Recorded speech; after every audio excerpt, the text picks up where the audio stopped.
পুরোহিত কতজন আছে এখানে? পুরোহিত কতজন আছে? একজনই। হ্যাঁ। আর কেউ পুরোহিত নেই? না। পুরোহিতদের কেমন হওয়া উচিত? কেমন হয়? মানে একটা পুরোহিতকে কেমন হওয়া উচিত? কেন কি না আছে? এমনি বলছি আর কি, না, মানে তুমি কি সেন্স? আমি সেই সেন্সে বলছি, আপনি বিড়ি খাচ্ছেন সেই হিসাবে বলছি যে সো হ্যালো বন্ধুরা, তোমরা সবাই কেমন আছো? আজকে আমরা চলেছি জলেশ্বর মন্দিরে। আর জলেশ্বর মন্দিরটা শুনেছি খুবই বিখ্যাত এবং এটা খুবই জাগ্রত। এবং কেন জাগ্রত, কিসের জন্য জাগ্রত, সেটা আমরা ওখানে গিয়েই দেখবো। আমিও যদি বা এখানে কোনোদিন যাইনি, আজকে যাব আর দেখবো যে ওখানকার নাকি যে দেবাদিদেব মহাদেব তিনি জলের নিচে থাকে। সো গাইস, আজকে কিন্তু দাদা একা ভিডিওতে নেই, আজকে ভিডিওতে আমিও আছি, কারণ আজকে আমিও দাদার সাথে যাচ্ছি জলেশ্বর মন্দিরে। আর আমরা কিন্তু আজকে হেঁটে বা উড়ে উড়ে যাচ্ছি না, আমরা যাচ্ছি আমাদের বাইকে। Life is a dream and love's a drug. Oh, now. তো গাইস ফাইনালি আমাদের চাটা খাওয়া হয়ে গেছে, ঠিক আছে? এখন আমরা যাবো জলেশ্বরের দিকে। আর এই যে দাদা, একদম। তোমার চা খেয়ে কেমন লাগলো এই দোকানে? চাটা ভালোই ছিল, সত্যি কথা বলতে চাটা ভালো ছিল একদম। আমাদের দেশে সত্যি চা আলাদা খুবই ভালো। चल झूठा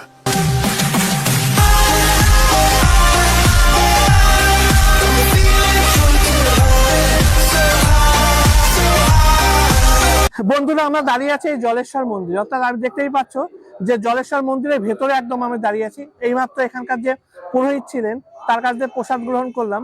সত্যি এই জায়গাটায় আসলে মন একদম শান্ত হয়ে যায়, খুব ভালো লাগে। তোমরা অবশ্যই কিন্তু এই জায়গাটায় এসো।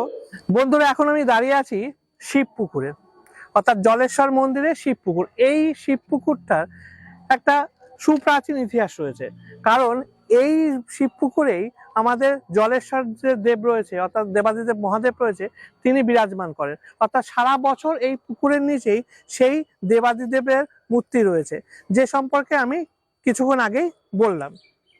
সেই দেবাদিদেব মহেশ্বর এখানেই থাকে, অর্থাৎ চৈত্র মাসের তৃতীয় সপ্তাহ, অর্থাৎ তৃতীয় সপ্তাহে সোমবারে যে হয়, সেই সোমবারে এখান থেকে এই মূর্তি তোলা হয় এবং সেই মূর্তি হচ্ছে পয়লা বৈশাখ পর্যন্ত পুজো করা হয়। এবং পয়লা বৈশাখের দিন পুজো করার পর আবার এই পুকুরেই কিন্তু সেই জলেশ্বর দেবকে স্থাপন করা হয়, অর্থাৎ সারা বছর তিনি এই জলের নিচেই থাকেন।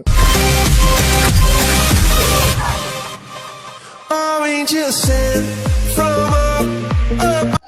আমার বলে কোনো জিনিস নেই, তোমাদের মন্দিরে এখানে 7 বছর বয়স থেকে এখানে আছি। 7 বছর ক্লাস 3 ভর্তি হয়েছি, গাইঘাটায় বৃত্তি দিয়েছি। তারপর হাই স্কুলের অর্ধেক অংশ পড়িয়ে পড়াশুনো হয়নি, খুব অভাব ছিল। তারপর 26-এ সংসার হয়েছে, 12 বছরের মেয়ে নিয়ে সংসার করেছি। ছেলে মেয়ে হয়েছে, বিয়ে থাবা দিয়েছি। ওদের কোলে ছেলে মিলে বিয়ে হয়ে গেছে, আবার ছেলে মিলেও হয়ে গেছে। হ্যাঁ, আমি এখানে 62 বছর। 62 বছর ধরে তুমি এখানে রয়েছো। এই মন্দিরে একটু মাহাত্ম্য সম্পর্কে কিছু বলো, কি জানো? আমার একটা কথা শোনো, সামান্য কটা পয়সা খরচ করো, ওই ওই যে ঘরটা আছে, ওই ঘরটায় যাও, ইতি কথা আছে, ইতি কথা। আচ্ছা 17-18টা পৃষ্ঠা, পাতা একটা ছোট বই আছে, আচ্ছা। ওতে সব হেডিং। शुरू होते ही खत्म हो गया यार। এখানকার শিব জ্যান্ত তো, এখানকার শিব।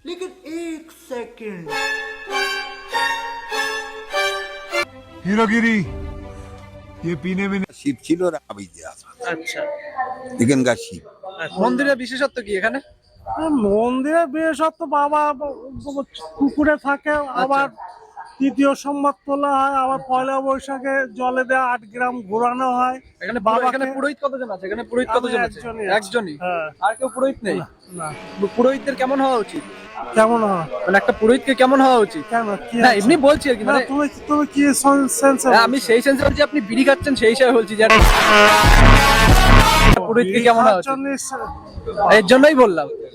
এটা যে যার ব্যক্তিগত, হ্যাঁ অবশ্যই আমি নিজস্ব না, হ্যাঁ। কিন্তু তাই আমি আপনাকে জিজ্ঞেস করছি। হ্যাঁ। এ বাবাও তো খায়, বাবাও তো, কে বলেছে বাবা গাঁজা খায়? বাবা গাঁজা খায় না? কে বলেছে? বাবা না, বাবা তো ভিডিও ছবিতে দেখা যায় যে বাবাও গাঁজা খায়। ওটা বাজে কথা, ওটা বাজে কথা। তোমাকে কে বলেছে সমস্ত? না, আমি সেটা বলছি না। মাইক্রোফোন ধরে কাজ সেন্টিমেন্ট নিয়ে না, আমি সেটা বলছি না। অতএব বাবা যদি বিড়ি সিগারেট নেশা না করে, তাহলে বাবার যে আরাধনা করছে তারা নেশা করছে, আমি সেটাই বললাম। না, আমি অযুক্তিকর তো কিছু বলিনি। তুমি ও সমস্ত ঝগড়া বাঁধানো কথাবার্তা বলছো ওসব আমার কথা আমার আমার আমার যেটা আমার যেটা যুক্তিসম্মত মনে হলো আমি সেটাই বললাম। যা ইচ্ছা বলতে থাকো। তুমি কিসের যুক্তি জানো? না, তুমি আমি- কোন যুক্তি জানো? তুমি একটা মাইক্রোফোনের যুক্তি শিখে গেছো। আপনি যদি কোনো যুক্তিসম্মত কথা বলতে চান বলতে পারেন, হ্যাঁ, কি যুক্তি দেবো তোমার সাথে? দিলাম। কিন্তু তাহলে বাবার যারা আরাধনা করে তারা নেশা করছে কেন?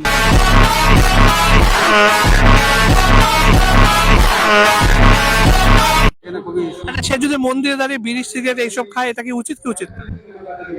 সমস্ত কিছু তো কমিটির ব্যাপার। আমি তা হলাম এখানে বসি, সমস্ত কিছু কমিটির উপর নির্ভর করে।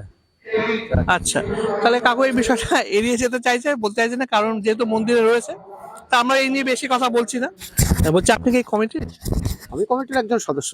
আচ্ছা, যেটা এখানে এসে আমরা যেটা বুঝতে পারলাম যে এই যে ব্রাহ্মণ যিনি রয়েছেন উনি অল্পতেই খুব তাড়াতাড়ি রেগে যায়। হ্যাঁ, একটা দুটো কথা বললেই রেগে যায় এবং উল্টো পাল্টা কথা বলতে শুরু করে দেয়। এটা জানা আছে আমাদের, কিন্তু অনেক অনেক মানে ভক্তদের অভিযোগ আছে, কিন্তু এই মুহূর্তে আমাদের সেটা চেষ্টা হচ্ছে যে ভবিষ্যতে আগামী দিনে আরো ভালো বেটার কিছু দেওয়া যায়।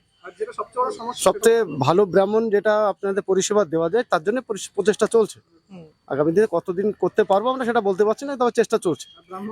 কারণ এত সুন্দর একটা পরিবেশ, এত পুরনো একটা মন্দির, যার এত নাম ডাক, এবং আগামীকালে হয়তো এখানে প্রচুর ভক্ত সমাগম ঘটবে। পুরো ভারতবর্ষে হয়তো এটা একসময় প্রচলিত হয়ে যাবে।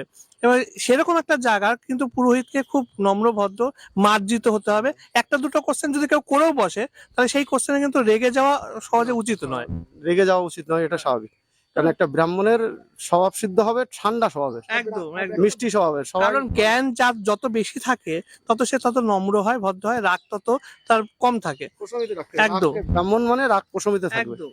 সে ভালো ব্যবহার করবে, মিষ্টাত্ব ব্যবহার থাকবে তার মধ্যে।